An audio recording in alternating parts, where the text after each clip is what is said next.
ఏం చేస్తది?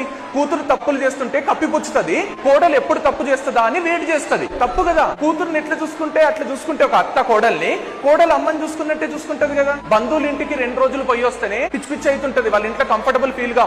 అట్లాంటిది 20-25 ఏళ్ళు ఒక ఇంట్లో పెరిగి ఇంకొక ఇంటికి వచ్చినప్పుడు ఎంత మంచి చూసుకోవాలి. ఒక్క అత్తనే కాదు, అత్తైనా మామైనా భర్త అయినా, భర్త కన్నా తమ్ముళ్ళున్నా అక్క చెల్లెళ్ళున్నా మంచినే చూసుకోవాలి. ఆ పిల్లని ఆటోమేటిక్ గా పిల్ల మంచినే చూసుకుంటది. మీకు మీ అత్తలు ఎట్లా చూసుకున్నా మీరు మీ కొడుకుకు చెప్పండి భార్యను మంచి చూసుకోమని, మీ కూతురికి చెప్పండి అత్తను మంచి చూసుకోమని. మీరు మీ కొడుకు భార్యను, మీ కొడుకుని ఎట్లా చూసుకుంటారో అట్లా చూసుకోండి. ఒక 1% ఎక్కువ చూసుకోండి కానీ తక్కువ చూసుకోకండి. Every action has equal and opposite reaction అని న్యూటన్ చెప్పినట్టు, every emotion has equal and opposite emotion, every affection has equal and opposite affection. నువ్వు లవ్ చేస్తే లవ్వే చేస్తారు, నువ్వు హేట్ చేస్తే హేటే చేస్తారు, నువ్వు డౌట్ చేస్తే నిన్ను డౌటే చేస్తారు, నువ్వు అనుమానంగా చూస్తే నిన్ను అనుమానంగానే చూస్తారు, నువ్వు వాళ్ళని చీదరించుకుంటే వాళ్ళు నిన్ను చీదరించుకుంటారు. ఏం చేస్తది?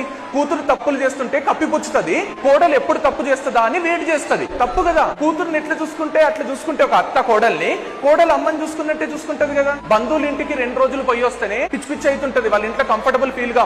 అట్లాంటిది 20-25 ఏళ్ళు ఒక ఇంట్లో పెరిగి ఇంకొక ఇంటికి వచ్చినప్పుడు ఎంత మంచి చూసుకోవాలి. ఒక్క అత్తనే కాదు, అత్తైనా మామైనా భర్త అయినా, భర్త కన్నా తమ్ముళ్ళున్నా అక్క చెల్లెళ్ళున్నా మంచినే చూసుకోవాలి. ఆ పిల్లని ఆటోమేటిక్ గా పిల్ల మంచినే చూసుకుంటది. మీకు మీ అత్తలు ఎట్లా చూసుకున్నా మీరు మీ కొడుకుకు చెప్పండి భార్యను మంచి చూసుకోమని, మీ కూతురికి చెప్పండి అత్తను మంచి చూసుకోమని. మీరు మీ కొడుకు భార్యను, మీ కొడుకుని ఎట్లా చూసుకుంటారో అట్లా చూసుకోండి. ఒక 1% ఎక్కువ చూసుకోండి కానీ తక్కువ చూసుకోకండి. Every action has equal and opposite reaction అని న్యూటన్ చెప్పినట్టు, every emotion has equal and opposite emotion, every affection has equal and opposite affection. నువ్వు లవ్ చేస్తే లవ్వే చేస్తారు, నువ్వు హేట్ చేస్తే హేటే చేస్తారు, నువ్వు డౌట్ చేస్తే నిన్ను డౌటే చేస్తారు, నువ్వు అనుమానంగా చూస్తే నిన్ను అనుమానంగానే చూస్తారు, నువ్వు వాళ్ళని చీదరించుకుంటే వాళ్ళు నిన్ను చీదరించుకుంటారు.